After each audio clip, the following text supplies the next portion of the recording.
Alright, so one last example sa obstacle question. Si Ma'am Buen, ikaw, wala kang example? Dito. Okay, sige sir. Sir Roy, come on sir. One last. Naninigas yung towels nyo. Naninigas ang towels nyo. Ang ganda. Pansinin nyo, hindi tanong. It's a...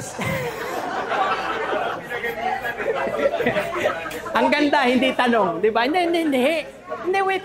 Let me explain. Ang ganda nga kasi hindi siya tanong, pero it's going to reveal a problem.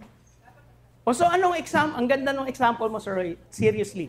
Kasi ibig sabihin, pag nakikipagkwentuhan pala kayo sa kliyente, pwedeng magsabi ka lang ng mga statement na nakikita mo sa, pumasok ka doon sa laundry room nila.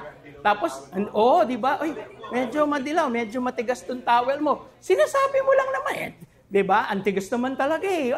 Pwede ba niya sabihin? Hindi, lambot nga eh, di ba? Talaga, nakatayo nga, hindi ko inawa. Tingnan mo, look, no hands.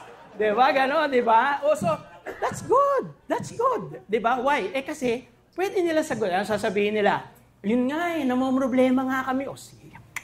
Lumabas yung problem. Lumabas yung obstacle. Agree? So that can also be a technique. So thank you for that example. Okay? So yun yung obstacles.